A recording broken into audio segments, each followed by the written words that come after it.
Welcome back, everyone, to episode 82 of the Popcorn Podcast. I am Tommy Crusta, alongside me, my co-host Ryan Ferran. Today, we are here to talk about DC's new slate of films, TV shows, and to talk about episode 3 of The Last of Us. Ryan, how are you doing today? I'm doing pretty good. I can't lie; it's been a little bit of a long day from classes, but it was a very long, boring day. Can't lie to you. Yeah, but there's a lot of shit to get through in this episode, so There is it's a lot gonna of keep shit to being a get through. long day. It is going to be a long day. Yeah. And we just want to give a little preface that I am trying a new microphone from Toner. Yeah. Toner. It's the TC77 microphone, I believe. It's a handheld mic. It's the one Ryan's been using, and we want to even out our audio quality. Yeah. But you want to hop right into it? Like the new stuff? Yeah, we can hop into it. I was gonna say we walk into it, but if you want to hop, Yeah, that's fine. Dolphin dive into it. All right. But so Ryan, only thing Ryan knows about is the Batman Part 2, and what else? I know Superman Legacy. Yeah, Superman Legacy. Yeah. So we can start with those two, actually. So James Gunn did a 5-minute video today announcing the first part of the DC universe, which will be titled Chapter 1, Gods and Monsters. Which, first off, that's a very cool... I like the name. Mm-hmm. And then, the first two projects are The Batman, Part 2, which will be an Elseworld project. Excuse me. Which will hit theaters October 3rd of 2025. God damn. And does that mean that's the first one that's going to come out from this entire No, the first one that comes out of movies is Superman Legacy. Oh, shit. All right. But, I mean, we still have The Flash, Aquaman, Yeah. which is a real... Like, I get that the Batman's going to take some time. And he did, and Matt Reeves did say 3 to 5 years. Yeah. And what would be 4 years? Mm-hmm. A little more than 4 years, because it would be October of the 2025. It came out in March of 2021. So it'd be 4 years. No, it came out in March 2022. So it'd be like 3.5 years. It did not come out in 2022. Did it? Oh shit! Am I did. crazy? Yeah. No, you're right. You're right. It definitely so didn't come out in 3 21. years. Okay. Yeah. So I mean, I'm right there. Oh shit! Yeah, it is. So yeah. So we got the Batman, which I'm super excited for. I know you're excited for. And do you have any choice of villain for the second one? As a lead villain, not like who. Yeah. No, I mean I've said this before. I want Scarecrow so bad. I've loved Scarecrow as a Batman villain forever. So I think in this world of Pattinson, Matt Reeves world, how like the kind of style they're going for, I think Scarecrow would be an awesome villain because I think he'd just be like terrifying. I can't see them shying away from him just being like just super messed up and terrifying. So I'd love to see a Scarecrow. I agree. I think Scarecrow could be a really good character to do, especially with what you're saying in this world. Yeah. Agreed. And then the second project, which is a big project, which we have talked about on this podcast before, is the James Gunn written Superman Legacy, which he said he's halfway done writing. Mm-hmm. And this will hit theaters July 11th of 2025, which is actually sooner than I thought it was going to be. Yeah. I thought it was going to be a little bit farther down the line. Yeah, so did I. But I'm excited, and this will not be an origin story. It will be rated PG-13. Cool. But he doesn't know what the Batman's going to be rated. Yeah. Because he said there will be rated R, a lot of rated R projects. Good. Which I like, because I think that fits DC's tone a lot easier. Yeah. Do you have a choice of Superman? You mean actor? Yeah, to play the new Superman. I don't really have a choice. I know you want Jacob Elordi. I'm so down. I'm not opposed to that by any means. He's just got the look. Yeah. And he's a good actor. So yeah, he is. Moving on from that, we got, so as I said before, projects outside of the main DC universe will be titled DC Elseworld projects. Currently, there's 4. Those projects are Joker 2, Foley Dukes, which means crazier than 2 or something. I think it's a tale of 2, maybe. Yeah, something like that. Then we have the Batman Part 2. Then we have Todd Neshi's Coates' Black Superman movie, which is moving forward. But hold on, what was the one you said before? The Batman Part 2. Okay. What do you think? What was the thing 2 things ago? I'm not saying it again. I'm just trying it's Joker 2. I was just testing you. And then Teen Titans Go will continue. Really? As an Elseworlds project. How long is that show been going? What did that start? Dude, that show's so much fun. It is funny. It's I like that fun show. Child, but then the movie was a banger. I still haven't seen the movie, but Dude, I remember watching the show. There's some dark ass jokes in that movie. Yeah. No, it's been going on for a while, but I'm happy Yeah. to see that it's still going. I'm also just happy to see that the Black Superman movie's still moving forward. Oh, Because remember, really? for a while it kind of like went under, and Hmm. no one heard anything about it. Is that going to be an Elseworld story? Hmm. I guess. I said that. You're not listening. No, It was late, right after you just told me to repeat it. I said that. I don't think that's true. I said Ta-Nehisi Coates' Black Superman movie. Oh, see, that's the part I didn't hear, and that's why I asked you to repeat. Oh, And then you started repeating the wrong yes, thing. the director. Gotcha. And this Cool. is Michael B. Jordan's production company will be producing it. We Yeah. have no castings yet, but we know Joker 2 is filming. The Batman Part 2 is being written. Teen Titans Go just keeps coming out. And then we don't really have anything on how far the Black Superman movie is Mhm. into production yet. But yeah. Jesus Christ. I had to clear your throat right in the mic, huh? No, I like this. I pulled off, I Hey, we'll think. see.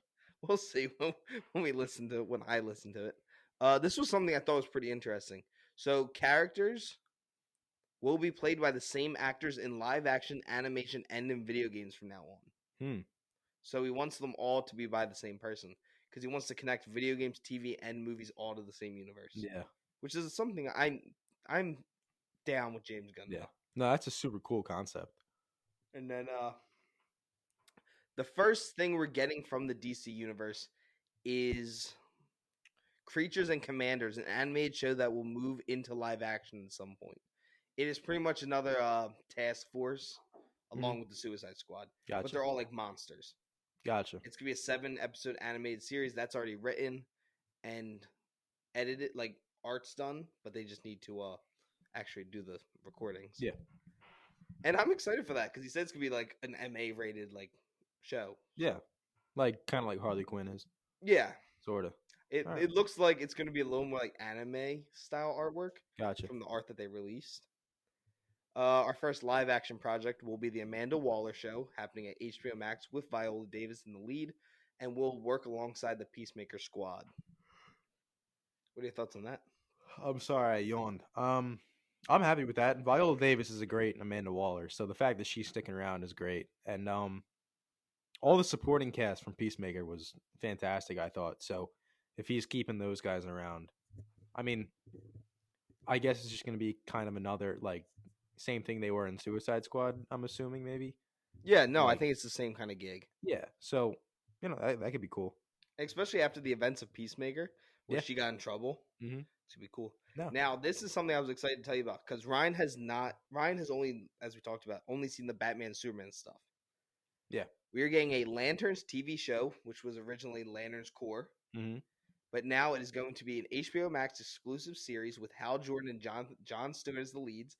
Well, it is being compared to a True Detective style show with lanterns. So we're getting both of them? Yeah, they're going to be the two leads. All right. And this will have a massive impact on the future of the DC universe. Cool. And I'm super excited to have John Stewart and Hal Jordan. And they said like because the lanterns are like cops for like the galaxy, it's going to be like a bunch of murders. And they're investigating it, and they said it's gonna be like dark, like True Detective style. Is it gonna be just on Earth or across the? They're gonna be following like the Earth sector. Gotcha. Which I think is cool because then you get to go more into those characters, and we haven't really gotten a Green Lantern yet. Yeah, that seems awesome. Then we're getting the Authority, which is a superhero group. Mm-hmm. The Authority is a superhero group that believes the world is broken, and they will fix it by any means necessary. This is coming as a show to HBO Max, and these characters will interact with the main characters of the DC universe in the future. Cool. I don't know much about them besides that, but they're kind of like along the Watchmen kind of style. Like they'll kill and they don't really care. All right. Now something that I think you're gonna be really excited for. This is Paradise Island. It will be a Game of Thrones style show, but on Themyscira. Which, if those you don't know, is where Wonder Woman comes from, the island. Well, I mean, that description makes it sound pretty cool. That's how he described it. That sounds pretty cool. Yeah, I mean, but it'll be interesting. We got a little snippet of that in Zack Snyder's Justice League, like seeing how they can fight and stuff. Yeah. But I want to see this. I want to see like a grounded, like just epic. Yeah. No, I think it'd be really cool fleshing out Themyscira because it is a really interesting place that you don't spend that much time in. I mean, we spend a lot of time there in Wonder Woman, but it's kind of the first quarter to first, maybe not even half of the movie. Yeah, no, I think you spend the most time with the in Zack Snyder's Justice League. Yeah, I think so. So I'd love to go back there for a show, but Game of Thrones style, I mean, it sounds awesome, but is he just hyping it up? Because like what we've seen from Themyscira is that they're kind of all get along pretty well. Like there's not really Well, you gotta remember there's other like clans. There's like other islands. yeah. Themyscira is just their island. Because the Yeah. artwork that they released of it is like them fighting an army of men, and they're like Really? stabbing. There's like blood everywhere. It looks pretty dark. That seems pretty cool then. Yeah. All right. No, I mean, that description makes it sounds pretty good. So, Yeah. dude, I can't speak English. I'm adding S's to words that don't need them. This is bad. I'm tired. Well, this point I'm about to get to is my most exciting thing I'm excited to talk about. Mhm. And this is The Brave and the Bold. Batman's entrance into the DC universe. With his son Damian Wayne as his Robin, based on the amazing comic by Grant Morrison, and Damian Wayne is James Gunn's favorite Robin. So we're getting a Robin in the DC universe, and he said this will start the Bat Family. We will see the family of them. All right. And I am so excited to get a new Batman. Does this mean that Damian is the first Robin, or is he just the That's current one? This could also be starting because he said Superman's not an origin story. Maybe this isn't an origin Yeah. story. This is a Batman. Mhm. Not really to Ben Affleck's length in time, but Yeah. like 10 years into being Batman. Yeah, 5 he'd years be into- like 30 maybe. Yeah. Like he's not old enough to be like super grizzled, but he's been around the block. Yeah, because if he One- trained with the League of Shadows, then Damian could be 13 and he could be like 33. Yeah. Yeah, that's probably a better guess. I am so excited. I am so excited to get a Robin, especially Damian Wayne, which James Gunn even said he is a bitch of a kid. No, he is. And because he's been trained by a group of assassins, especially then having to go and work with Batman, who doesn't have the kill, Yeah. won't kill. I'm just so excited to see a new Batman. No, that seems awesome. Because I mean, the last 3 Batman, we haven't gotten a bad one. Mhm. So I'm so excited. Was Bale, Affleck, or Pattinson bad? No, I was just trying to make you upset. I know. That's why I need to question you on it. And then a project that I didn't think we would ever get, and this is Booster Gold, who is a loser in the future and comes back in time to be a superhero because he has the futuristic technology. And this is going to be a show on HBO Max. That's a total James Gunn project. That's gonna be so much fun. But that's also right up his alley. Yeah, Is that like goes right to what he's good at. yeah, like shit tier superhero and just making him awesome. That's Yeah. that's all he does. And then we're getting a Supergirl, Woman of Tomorrow, which was a really great comic strip, and we're getting a full-fledged sci-fi epic feature film. And she's like dark. Yeah. She murders and kills because this version of Supergirl, lived on a piece of Krypton, like as it was floating through space, and her whole family dies. And she is not a happy camper. Nice. Yeah, so that's gonna be a little dark. But I want Sasha Calle to stay and do that. Because I feel like you can't just give her one movie. Yeah. Unless it is a different universe, right? Hers. We don't know. That could end up being the DCU. Yeah. We don't know yet. Gonna have to wait and see the Flash. And then the last film that we got was a hard R horror Swamp Thing movie, which James Gunn explains it will seem like kind of like off by itself, but by the end of the film, it will connect to the bigger DC universe. All right. Which I'm excited for. Yeah. And yeah, that's all the stuff we got today from James Gunn. I mean, that's a pretty good slate. Like people, I follow a bunch of like Zack Snyder pages, like Justice League pages, but I think I have to stop following because they are just annoying. Yeah. Like they're not giving him a chance. They're like, oh, why do we need a new Batman? Like, the whole problem with the last DCU EU was that we didn't have a Batman. We had Affleck from the beginning, and then we had nothing. Yeah. So you need somebody who can stay on for a little bit longer. Yeah. Do you have any choices? No. Any ideas? No idea. I've been trying Just give to it think. to Tom Hardy. You can do everything. No. Tom Hardy Batman. Actually, I've never seen him do an American accent. Because most of his characters are like. Because even Bane's not, I feel like, doesn't sound like American. Yeah. I'm trying to think what American stuff he's done. He did that movie Warrior, the UFC movie. Oh, yeah, he's good in that. Yeah. It's a good movie.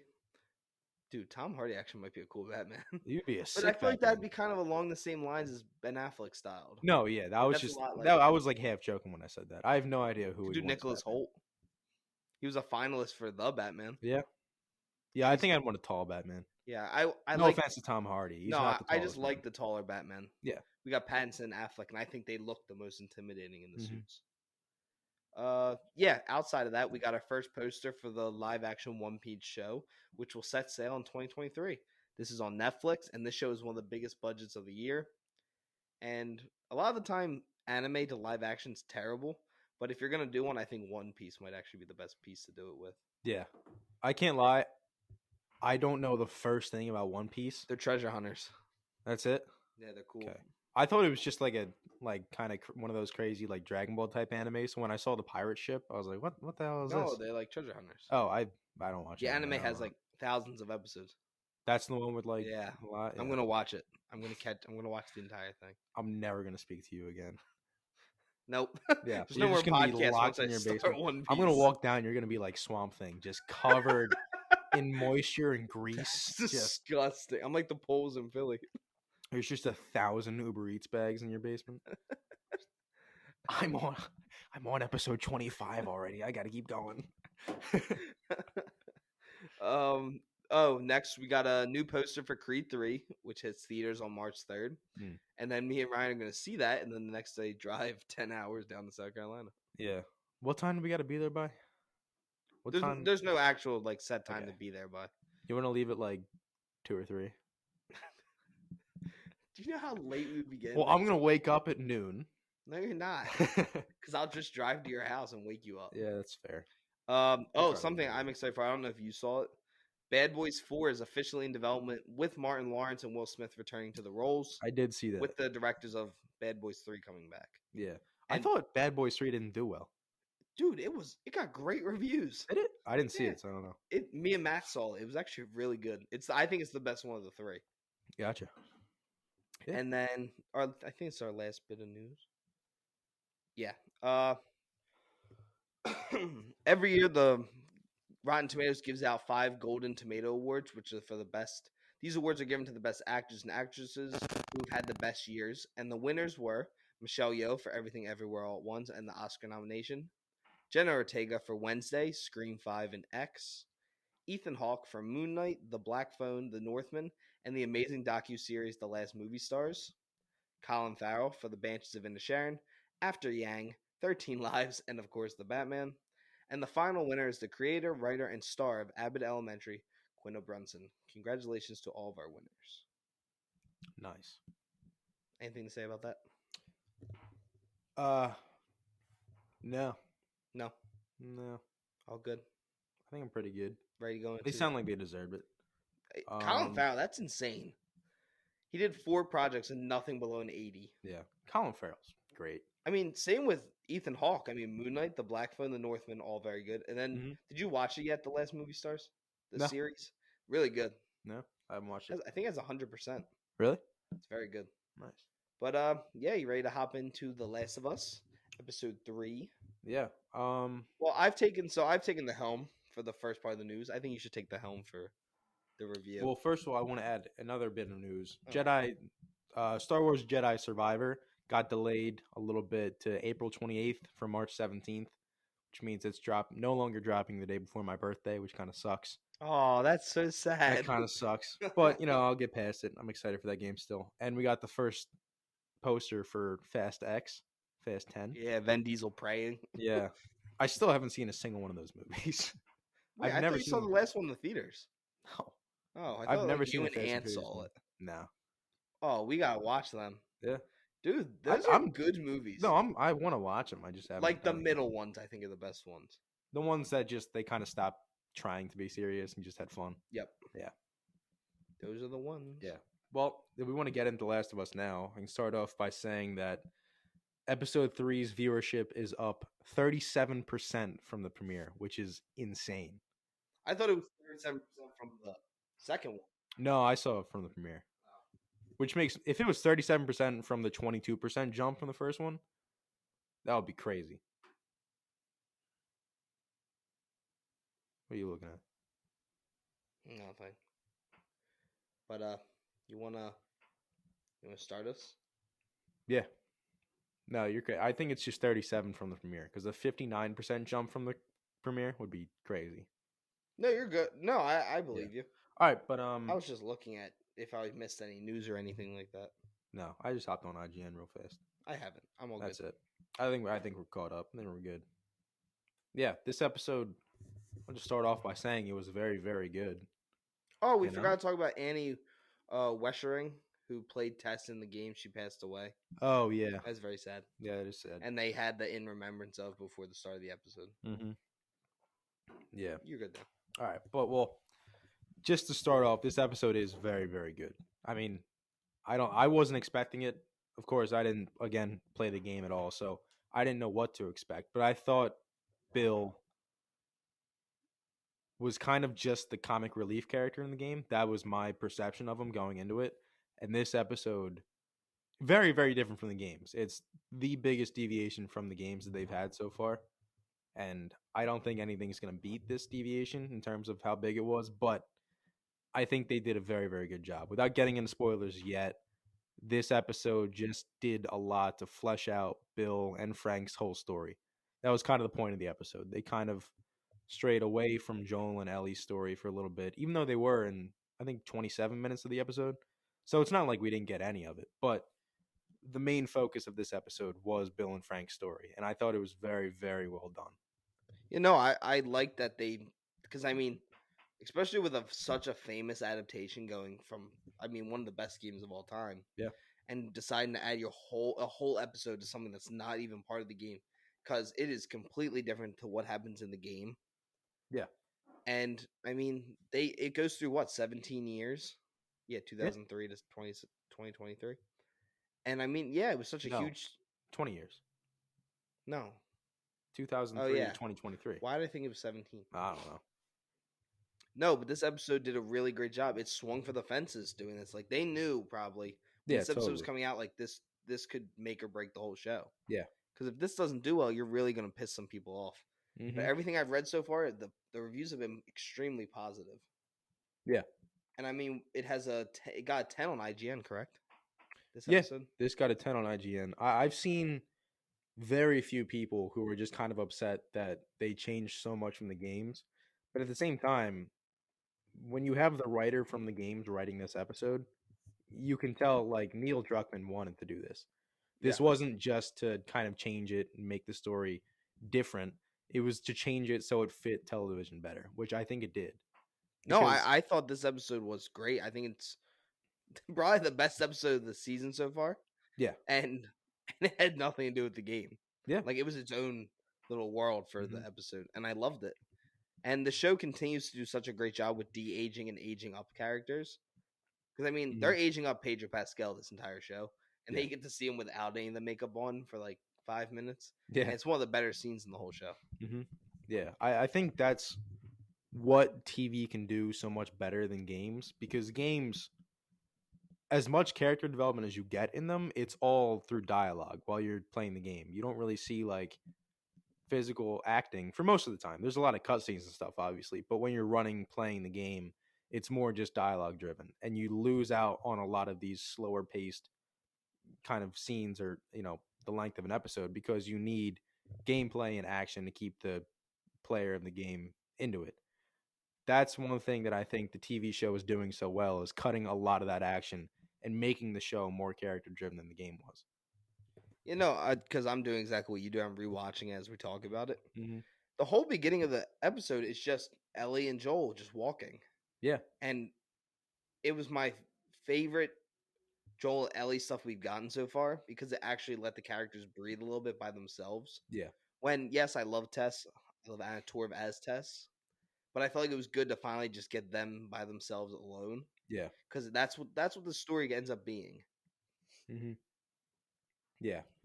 We need that time to kind of flesh out Joel and Ellie's,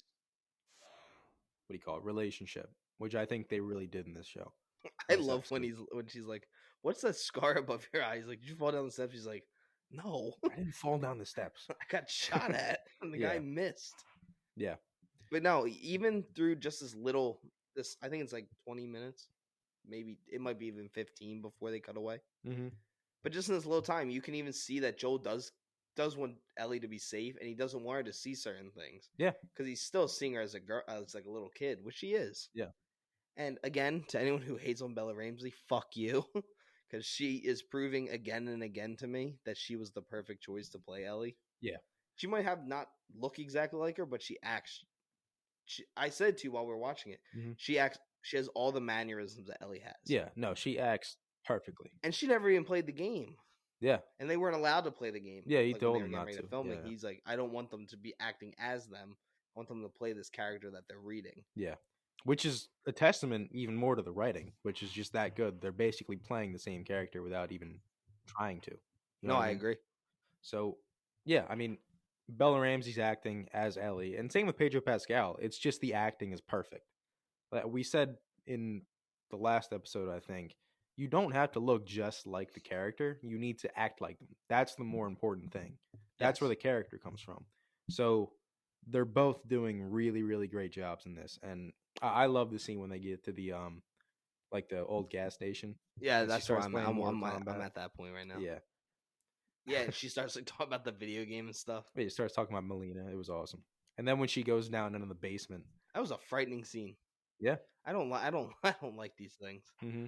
The runners are frightening because they're not quite. Well, clickers. this one was really running that much. No, he was kind of trapped, locked down, but he was a runner. That's like Yeah. the type of thing he was.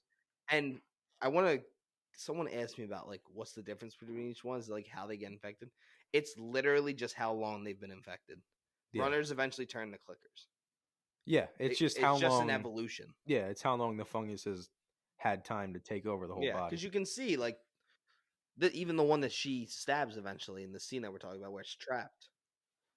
It you can see the fungi growing out of its head and starting to have spores and stuff like that. Mm-hmm. But as soon as she opened that basement, I was like, "Don't go down there. Just stay with Joel." Yeah, but did you lose the gear? No, I'm just zeroing in on it. Yeah, that was a great line. No, I think that scene did a lot for Ellie too because she asked. It was kind of not a callback straight, but like it kind of brought up her question from the last episode is when she asked Joel, "Do you feel bad for killing them, knowing if they were people once?" And this was, I think, her first time, obviously being able to get so close to one of them because it was pinned down, and she was able to kind of slice the forehead and see like this is not a person anymore. It doesn't matter anymore. So you really don't have to feel bad. No, but even at the same time, like saying like, yeah, it's not a human anymore. It does have such close to human characteristics because it was at one point just a normal guy walking the streets. Yeah. And the eyes still look relatively like a human. It still has the facial structure. Yeah. I mean, the way it looks up at her, like when she's about to stab it, I mean. Yeah, like that. I've never felt the way I have about these things, like watching any other zombie. Like any other zombie thing, I'm like, oh, just shoot it. In this one, like, they're still people. Like, they just got infected by this fungi. Yeah. Like, it's not like the same as like normal zombies who are just trying to rip you apart. Yeah. I mean, there's no like, there's no curing them. Oh no, that's not what I mean. Yeah, the way they're when they say Ellie could have a cure, they don't mean that they're gonna cure all the people who are already infected. They're just give preventing the people who infection. are left that can keep them from getting infected. Yeah, and I like how he puts the gun away. Mm-hmm. She's like, "What?" Yeah, he's like, "There's no ammo. It's useless." But that makes it kind of realistic because it is true. You're not going to find ammo for that. Yeah, you're not going to have an assault right. You're not going to find 5.56 ammo just laying places. Yeah, and then of course we get the shot of the plane that was crashed, and that is literally the very first shot we got out of this. Yeah, it was just the still of it. And when the way the shadows and everything looks, it looks like a video game. No, it does. And that's not like a negative thing. Like it looks like it's something out of a video game in a positive way. Yeah, the way it was shot, just showing their backs, I thought it was really, really well done. And she brings up a really good point where he's like, so what? It's just a plane. She's like, you guys were literally up in the sky. Like that's gotta be a crazy thought to someone who's never seen a plane before. Yeah. Like there was something that could fly you in the sky. Yeah, it kind of brings up the things we kind of take for granted, like in regular life. But once everything's gone, we're stripped to just bare bones. You might even never drive a car again. Dude, I really can't speak. You're doing I'm good. Stumbling over my words. No, you're not. Every once in a while it's happening. Not as bad as I was last week. No, you were rough. That was a rough week for me. I'm saying words that don't exist on accident. I love Bella Ramsey's Ellie. No, she's doing a great job. Every job. scene, she does something that I laugh at. And it's never like a negative laughing at something. Yeah. Yeah, so they're on screen together for 18 minutes Yeah. before it cuts away. And then we see Joel tells her that he doesn't want her to see what's up ahead, and we see what it is. It's just a mass grave from all the Fedra troops killing the people who couldn't fit in the QZs, which is terrible. Yeah. And then, of course, it zooms in on the one skull, and then it cuts back in time, and then you find out it's a mother and her newborn child. Yeah. And that's just dark. I'm very happy they didn't show what happens to them. They leave. We had the same reaction because I was when I watched that without you, I was like, "Oh, come on! I don't want to see them die." Yeah. And then I had the same reaction later. Yeah. And then, of course, we get our first look at Bill. He's hiding underneath the steps, and what does he call them again? Calls the Fed New people? World Order jackboot fucks. That's it. Yeah. And then eventually, no one finds out that he's hidden in a secret room under his house. And he comes outside and he clears the area to make sure no one's there. He's wearing a gas mask. Yeah. And then he takes it off and he gets this smirk on his face that he's finally all by himself. Dude, it would be like, as terrible as it is, it would be kind of fun just having the entire neighborhood to yourself. If you knew what you were doing, if you were like Bill. Yeah, like a survivalist. Yeah. You just set up this whole compound just to yourself. You got all the preparations, chicken, you got eggs, you got seeds. Guns. I mean, he is like, plenty he's of living ammo. lavish. He's got all this fuel. Yeah. He went to the shops and filled up these tubs of gasoline. I love how I filled it up with 91 too. It just doesn't matter anymore. Yeah, it doesn't matter about price. Yeah. Let's go. Dude, he's living better than he was in the regular world. I know he's living better than we are. And I love how he goes to Home Depot. Yeah. Because normally a lot of times we said it's like a no brand store. And this, like, showing the real places makes it more realistic. Yeah. And I like how when the lights turn off, he goes, "Oh, already?" Like he's had this planned out. Yeah, like, he knows what's going to happen. Yeah.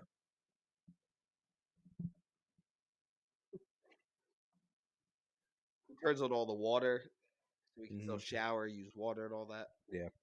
He grabs all the alcohol. Because, you got to be able to get drunk during these times. Yeah. Dude, he had that wine locker filled up. He did. He was ready. He was ready to be an alcoholic. And then he has the high industrial level generator. Yeah. And I love how he does like the little pray to God, kiss it, pray to God again that turns on. Like you're right. He was just ready. He was ready to do this. Yeah. No, he said it planned out. I mean, this is the guy you want to be friends with. Yeah.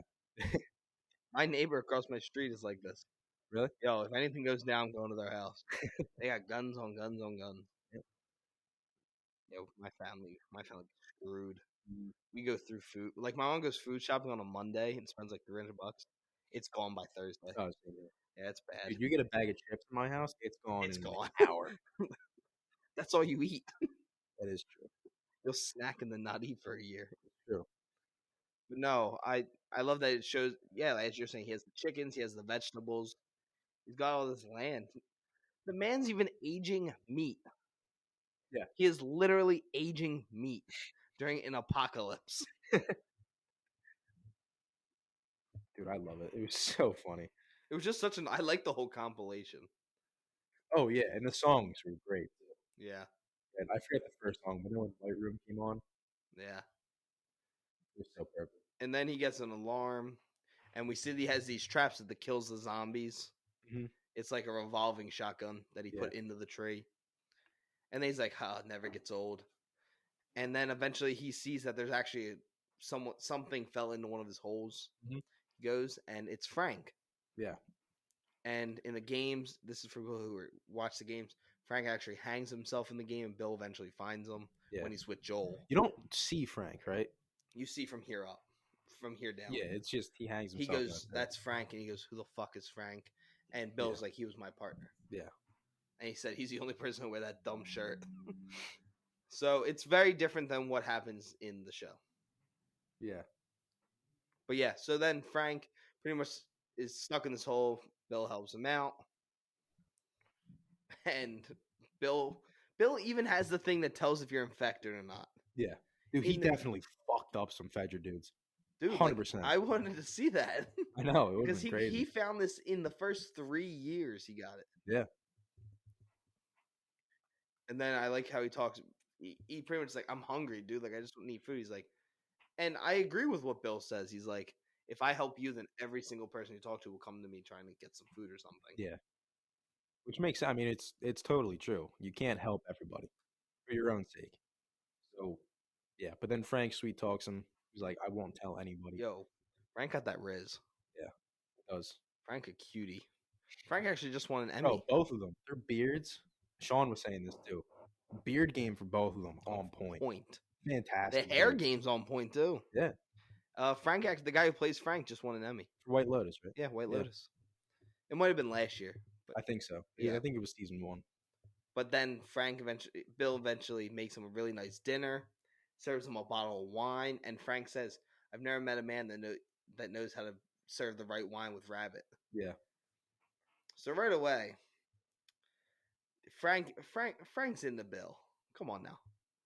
No, He wouldn't 100%. be in a Nick Offerman. He sees it immediately. He's like, this guy. He's like, come on now. He said, don't lie to me. Mm-hmm. And they eat a dinner together. And then eventually they move over to the piano. Well, Frank gets ready to leave and then sees the piano. He explains that it's an antique. And then he plays him a song. And Nick Offerman cuts him off, Bill, and plays his version of it. Yeah. I think Frank played it shitty on purpose. So Bill would be like, huh, let me show him what's He's up. like, hold on. He's like, you want to see a real pianist? Yeah. Intrusive thoughts. You know exactly what I was He's such a child. Yeah. And then he's like, who's the girl that this is about? And he's like, there is no girl. And then eventually they kiss. It's very heartwarming. It is. I love how bad Bill is at kissing. He looks very unnatural for the first kiss. Dude, he's never done this before. And then eventually tells him to shower. Frank tells Bill to shower. They move up to the bedroom. And this is he's pretty much taking Bill's virginity. Yeah. In the middle of an apocalypse. And he uses his body. He's like, yo, if I do this, you better let me stay here for a couple more weeks. Mm-hmm.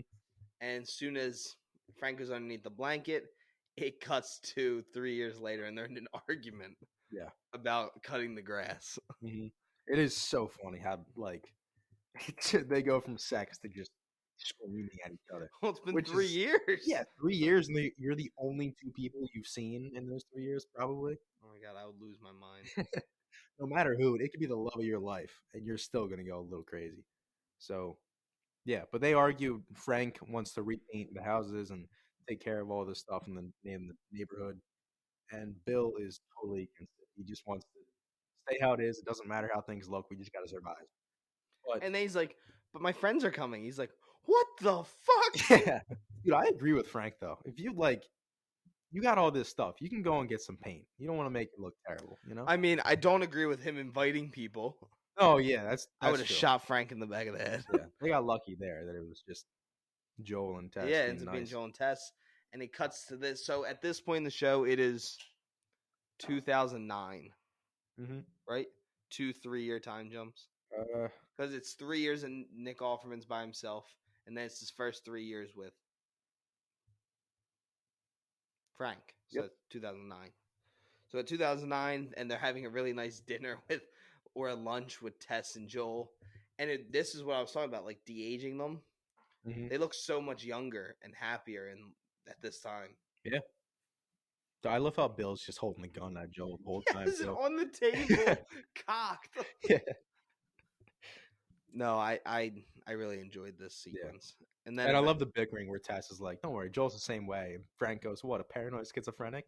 I'm not schizophrenic. So funny. And I love the whole scene that they have together. Pedro Pascal and him.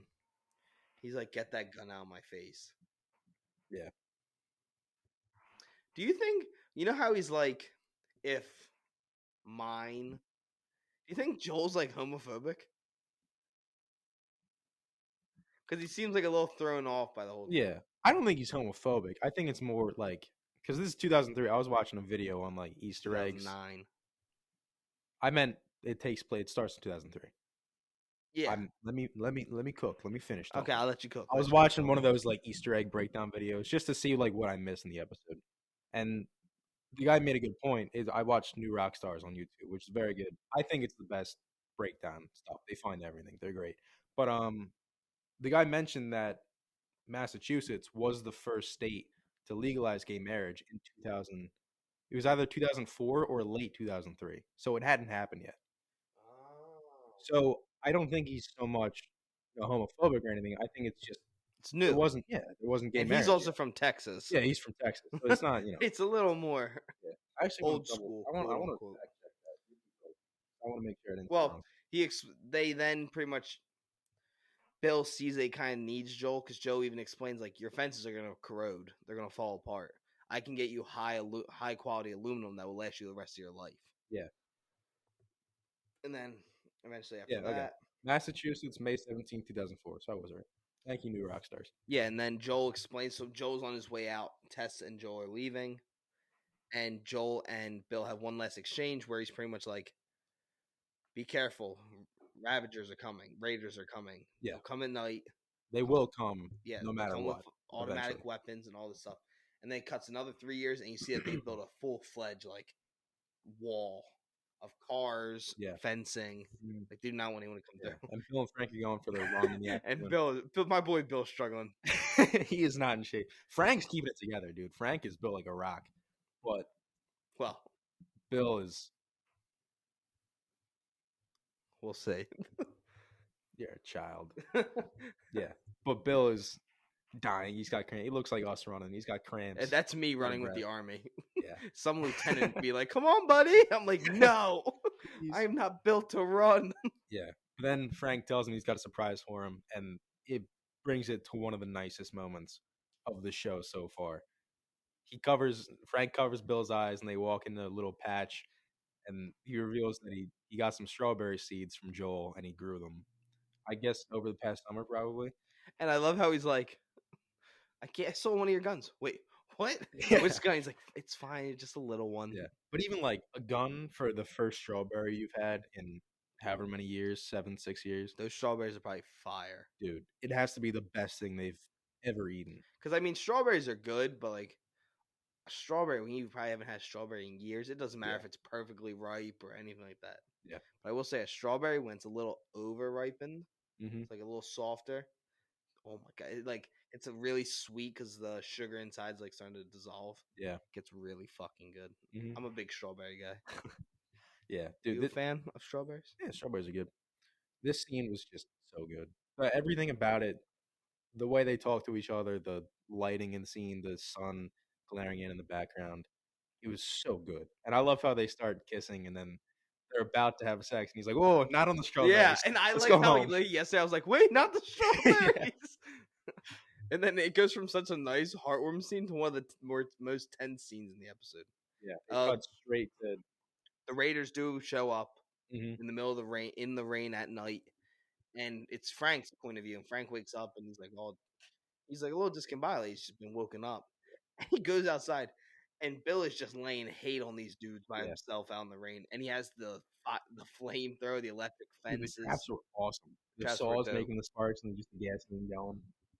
And then eventually Bill gets shot, and Frank saves him pretty much, telling him he needs to go inside. And all Bill can think about is to make sure Frank's okay. Yeah. And he's like, call Joel. Like, you cannot live here by yourself. Yeah. And he eventually makes it. Mm-hmm. Well, I love the cut to the next scene where we cut straight to somebody in a wheelchair, and obviously after seeing Bill get shot in the last scene, we're expecting it to be Bill, but then Frank in the wheelchair calls Bill out for help, and we see that it's been 10 years, and Frank has gotten. I don't think they ever expressly say the disease, but maybe like Cerebral palsy or something. ALS, maybe something like Yeah, that. Something that it's something that's breaking down his nervous system and his muscles and everything like yeah, that. he can't walk anymore. So he's wheelchair bound. You can see him being he's obviously very emaciated. And, Did you see the Easter egg that one of the paintings is Bill from the game? yeah, Yeah, it's I pretty cool. liked all the paintings. They were just straight out of the game. Yeah, and I mean Nick Offerman, he's looking old. But that beard's still on point though. Both their beards are still on point. Yeah, dude, they both look great.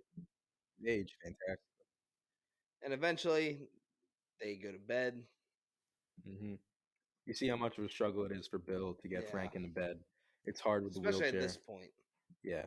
And then it cuts to the morning. We see Frank in the background sitting in the wheelchair as Bill wakes up.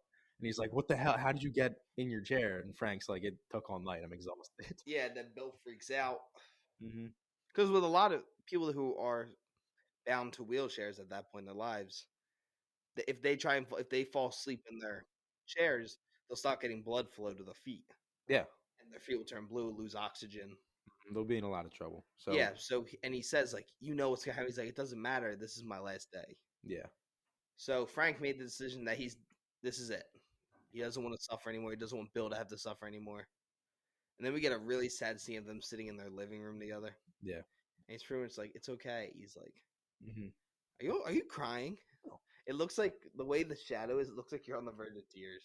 No. Oh no. No. Put your hat back on. I Oh know. God. My hair's been back all day. But yeah, it was another really good scene, and I like that Frank explains. He's like, all I need from you is one more happy day. hmm He's like, and that starts with you making me toast. And Yeah. it goes throughout their last day together. Eventually, and he tells him like, he gives him this substance, it's some sort of drug that he's Yeah. crushed up. Dude, the way he goes through the entire day, he's like, "You're gonna make me breakfast. We're gonna go to the boutique. We're gonna dress up real nice." And then it sounds like the best final day, and then he has to say, "You're gonna give me these pills, Well, give me they my get wine." married, Yeah, which was that was the scene that almost got me. I could tell. When they were sitting, it was like the way the sun was coming through. You started putting your hood on. I was Oh, like, "It's getting him." I was on the verge. Yeah, And then for their final meal, Bill makes them the rabbit that they had for their first ever meal together. yeah. And they eventually The same wine too. same one. And he eventually crushes up the stuff and he dumps it in the mixes in with the wine. Frank chugs it. And then we see Bill chugs his own wine and Frank realizes he's like, you put this stuff in the bottle, didn't you? He's like, enough to kill a horse. Yeah, So Bill doesn't want to live without Frank, so he's gonna go the same way they do. yeah. And I Same way like he when does. when Bill walks in with the wine, you can see the cork's already out. Yeah, Like and then the first time you watch him pop it. yeah, the context clues show you that it's already open. He's had this planned. He put all the pills in there in the kitchen probably. So yeah, he tells Frank this isn't the tragic suicide at the end of the story. And then Frank, I love Frank's line, and he's like, "I hate you for this, but from an objective point of view, it's very romantic." It's very romantic. Oh man, And he says, then we're gonna go to bed and lay down together. yeah, And that was like the whole point. And then it cuts. They start heading their way upstairs, and it cuts back to Ellie and Joel hmm as they're entering the town. yeah, Because Joel knows that he needs help, and he goes to find help from a friend of his. hmm And you get they don't say a time jump or anything for this sequence. They just give you a close up on the flowers that he was lay watering in the scene prior, yeah, and the flowers are dead. hmm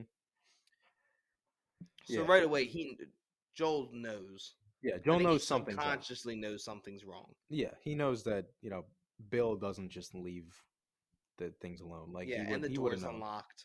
Yeah. Like there's a lot of things that at this point hmm won't work. Yeah. So they're walking around the house, and Joel is making his way to the bedroom. He's about to open the door when a gust of wind shuts the front door behind him, and it kind of distracts him. Which, thank God, because that would have been disgusting if you open the door and they're just rotting corpses around the bed. It would not have been fun. Especially not for Joel. Oh yeah, it would have Joel been would be terrible. struggling. But Yeah. then Joel goes back downstairs because he hears the door shut. He thinks it's Ellie. hmm And Ellie's sitting there reading a note, which it says to whoever may find this, probably Joel. Yeah. And it says, if you're reading this, excuse me.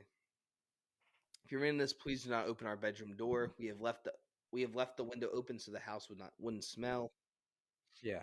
He basically Bill just explains to Joel because he knows Joel is the only person who can get through the fence without Yeah, because he dying. knows the code. Yeah. So he basically just explains like this is what happened, and he tells Joel that the code to the basement bunker It's the same as the gate flip. yeah, backwards. So he gives Joel all of his guns and everything, and he leaves the keys for the truck right with the envelope. which again from the games is kind of from what I've gathered, from what I've heard people talk about, is kind of the point of Bill from the games. Is he's a fun character that you play with for a little while, but if you really chop down like bare bones, his whole point is kind of get Joel and Ellie into the truck. Yes. Like if you just really strip it down as far as you can, he's kind of there just to get in the truck and then Yeah, it's you for know him to get the truck so he can go to his brother. exactly. So they changed Bill's story a ton from the games, obviously, but at the end of the day, it's the same thing that happens. Bill and excuse me, Bill gives Joel and Ellie the truck, and they're able to go find Tommy. Yeah, and I like the part of the speech where he's like, I never found the reason to save people. He's like, but I saved him, saying Frank.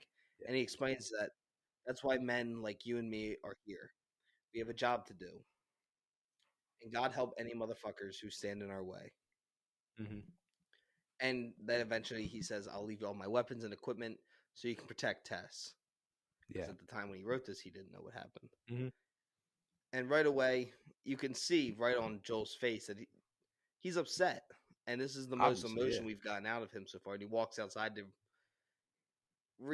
get his emotions with him. And then he goes out to the truck and he realizes there's no car battery and he gets a little mad. Yeah. But that ends up being in the fridge so it didn't overheat. Mm-hmm.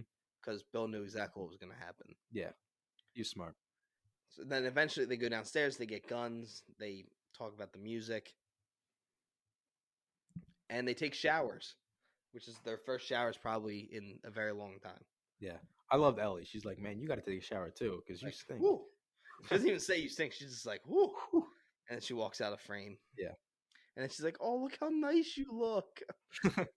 And they eventually go to the car, and Ellie's never been in a car before. Yeah, she said like this is like Oh, a we completely spaceship. forgot. During the scene with the Raiders, Frank has a gun in their dining room. Oh yeah, he grabs a little gun from And the drawer. eventually, when Ellie's by herself, when Joel goes to check out the car bag and everything, she finds that gun. She packs in her bag, Mm-hmm. even though Joel has been telling her again and again, like, no gun. Yeah. And then Joel gives her the 3 rules, and it's what are they? I forget the first 2. Like keep our histories to ourselves. Yeah, history selves. Do not show anyone your bike because they will kill you. And then Yeah. rule 3, Rule 3, you do what I say when I say it. And Yeah. she responds, she's like, no, he asked her like, say it back to me. She's like, you're the boss. You're the boss. and you can see in his face, he's like, I'm so fucking dead. Yeah. But they get to the car, and she's just in complete shock. Yeah. She's like, it's like a spaceship. He's like, no, it's a shitty Toyota. And I mean, it's true. Like she's never ever seen. She's probably seen a car, but she's never been in one. Yeah, You have to imagine being in the QZ. I think they had trucks. Pedro had trucks. I think. Yeah, but she was also locked in that room. That is true. So maybe she'd never really seen one. Yeah, I don't know. But, well, I don't think she was locked in for that long. No, but she's been locked in there. Yeah. So she might not have been at the QZ. Yeah, maybe. And they probably put a bag over her head or something, so she probably didn't ever see it. Yeah, maybe. But she eventually, Joel has to help her with the seatbelt, and they start driving, and the song that she puts in with the cassette is the same song that Bill plays on the piano for Frank. Yeah. And Joel, it seems like Joel wants to sing, Mm-hmm. but he doesn't. It is funny how Joel the whole time was like, just put that back. We're not listening to music. And then the song comes on. Oh, this is a banger. We got to keep this one on. He's like, this is the real shit right here. Yeah. And Ellie's like, it's okay. And you see right then there, Joel has like a moment where he thinks about his own daughter. Mm-hmm. He has that father-daughter moment. Like, he looks at Ellie in the song, and he's like, all right, I got to keep this little girl safe. Pedro Pascal really is a daddy, though. Like, when he was in that car with his hair, like, God damn. Pedro Pascal, my God. I think Bill and Frank's rubbing off on you. I think so. Yeah. I mean, come on, Pedro Pascal.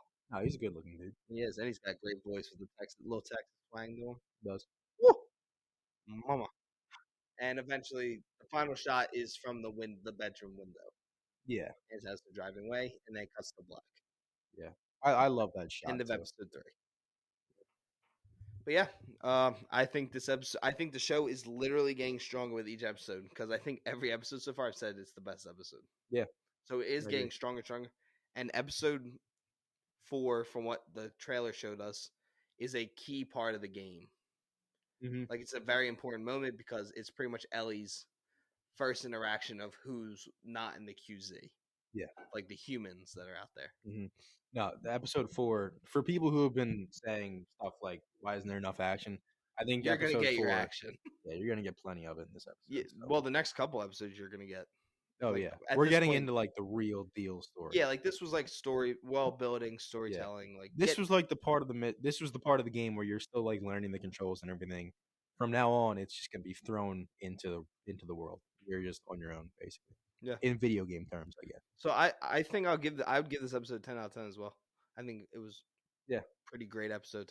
There was nothing I would change.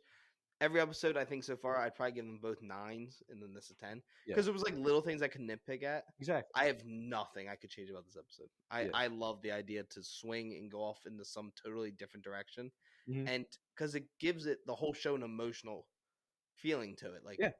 there's been 3 deaths in the show already. Yeah. None of them long-term characters, and they have Mhm. all hit. Absolutely. They've all been emotional. Yeah. I mean, you can call this a bottle episode Yes. a little bit, but at the same time, bottle episodes are usually some of the best episodes. Like you look at Breaking Bad, The Fly is a total bottle episode, but everybody loves that episode. It's a huge episode. Yeah, exactly. So That's I my think, favorite episode of Breaking Bad, right? is it? Yeah. Yeah, it's a fun episode, but I think bottle episodes are just a lot of fun for fleshing out the world and showing us maybe not a story of somebody who's gonna be a main character, but just showing a story in this world helps to flesh out the world. Even if they're not going to stick around for a while, it shows us what this is like for other people. No, So, I completely agree. yeah, I don't see any problem with spending this much time with Bill and Frank. It's a huge change from the games, but they've I done think it it so works well. better too Yeah, I think so too. because it gives Joel even more loss, and it Mhm. builds like what you're saying. It's world building, even if it doesn't seem like it's it's on a very small scale. Yeah. But it still shows other people in this world and what they've went through. Yeah. And I think this will be, unless it gets better from here on out, I think this will be the Emmy episode. Oh no, If it I gets think nominated, Nick it's Offerman special. might get an Emmy nom. Yeah, just and for I this think he'll little get bit. a nomination. Just for that scene on the couch when Frank's telling him what's going to happen. That was so sad. It was heartbreaking.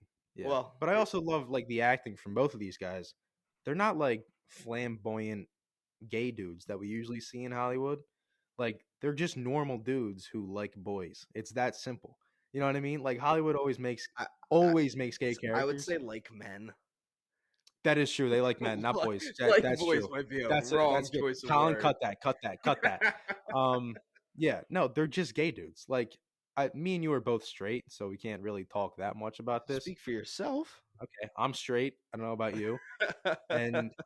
But I've known gay people. Like I've had gay neighbors before, so I know like not every gay man is this like flamboyant. And there's nothing wrong with being flamboyant. No, obviously. there's like that trope in Hollywood. Yeah, it's always a trope. Yeah, it's like And it's normally this- if there's a gay character, they're very flamboyant, they're hamming up Yeah, absolutely. gay tendencies when it's normally more like how it is in the show.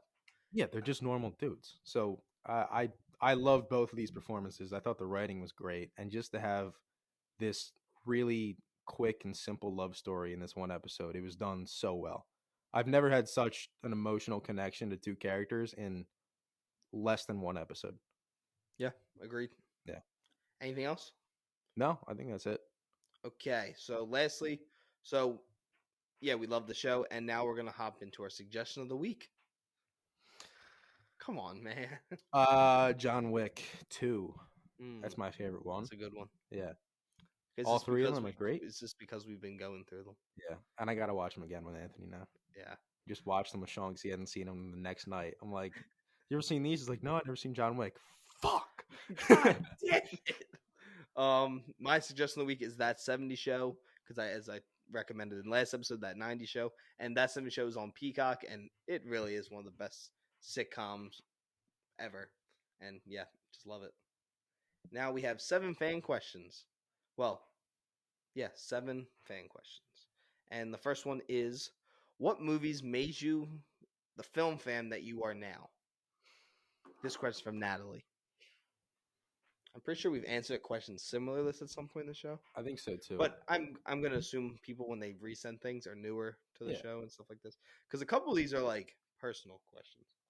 I think for me, this is a weird answer because it's not so much the movies that I'm super into now, but I think Scott Pilgrim vs. the World is kind of the movie that really made me fall in love. Because the more, like, I love that movie so much when I watched it. And then if you've seen that movie, you know you have to watch that movie more than once to really, like, get everything out of it. Yeah. So I just kept watching it, and I kept, like, finding out more about it, and I kept learning about Edgar Wright. And then that kind of led me to filmmaking in general. And then, yeah, I think that's the movie that really got me into it.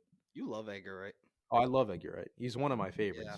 As much as he's not my style anymore, not that I've grown out of it per se, but like he's not my favorite style anymore, that quick editing kind of stuff, Yeah. but I still love it. No, I get what you And mean. I think what he's done in all of his movies is fantastic.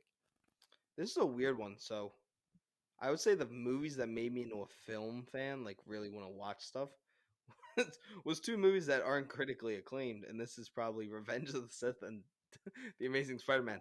And it's because these were the first two featurettes that I ever watched, like the hour-long behind-the-scenes things. Yeah. Because I want to know how that was made, like Mhm. how did they do this? Like Yeah. I want to know how the CGI worked and all that kind of stuff. Especially the swinging sequence in The Amazing Spider-Man underneath the bridge, which is literally him swinging. Like he is Yeah. legitimately there swinging, and the lightsaber battles are just so much more choreographed than they ever are, like in the prequels and the originals, and especially the final fight, which Ryan doesn't agree with me on, but I think the Obi-Wan Anakin fight is one of the best lightsaber battles. I think it's really good. I think it's a little long. That's it. It's just a little too lengthy. But to know that they put into the thought that like, oh, Obi-Wan trained Anakin, so they're going to fight the exact same way, and stuff like that made me want to know how they did it and like how much time it took to make that. Yeah. So I'd say those are probably the two movies that made me into the film fan. Now, TASM kind of goes into the next question as well, but the next question is favorite movies in middle school. This question is from Maddie. I don't know. I feel like in middle school, I was kind of into more TV shows. I loved The Office in middle school because that's when it was on Netflix still. I watched that like 2 times in 8th grade alone. And then Clone Wars was huge for me. That was kind of the cartoon that I grew up with. And then I loved it so much. That's what got me into Star Wars. Before I ever watched the movies, I watched Clone Wars. Really? Yeah. That was my first Star Wars thing. Holy shit. And then I watched the movies after Clone Wars. Yeah, I think for movies, I don't know, probably the Marvel movies. Just I remember very vividly going to see Avengers with my mom and being genuinely scared of the opening scene with Loki.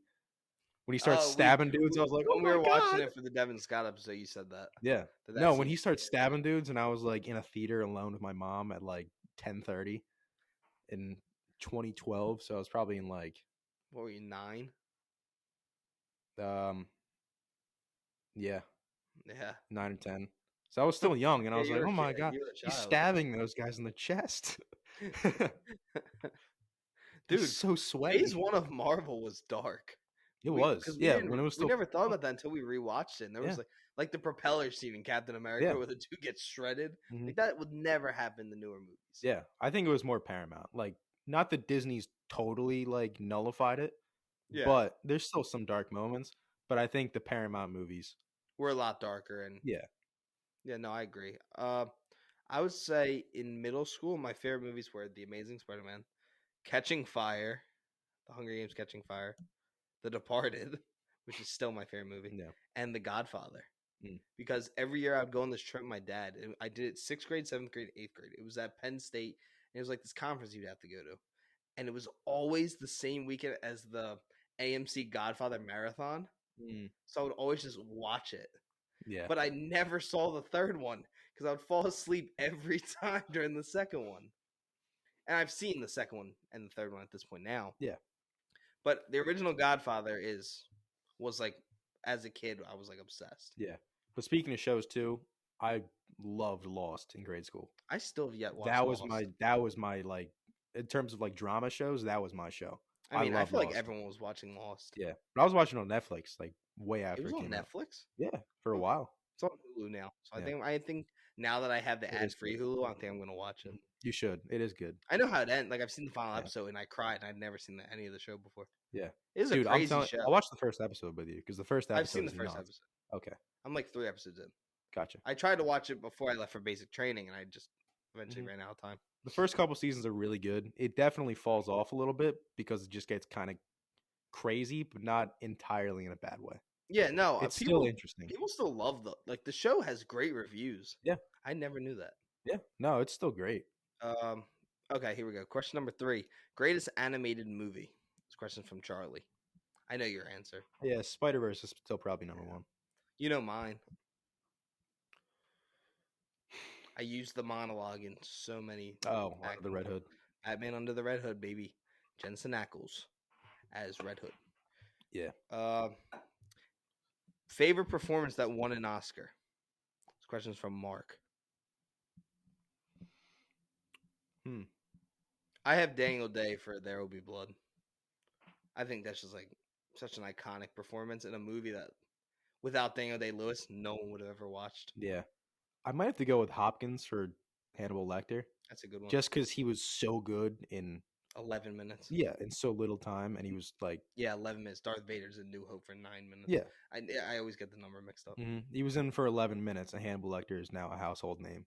Well, you also remember there's another Silence of the Lamb. No, there's more. There's multiple like sequels movies and stuff. Yeah. But he became iconic just from those 11 minutes. Yeah. But I feel like the first one is the only one that's like truly iconic. That's the only one. I didn't even know there were sequels until I watched the first one. Really? Yeah, I had no idea. Oh my God, Red Dragon, I love. I've heard Red Dragon's good, but the other ones aren't very good. Shit. Yeah. Yeah, Hannibal's good too. Very dark. It's Mads Mikkelsen, right? No, there's a movie Hannibal too.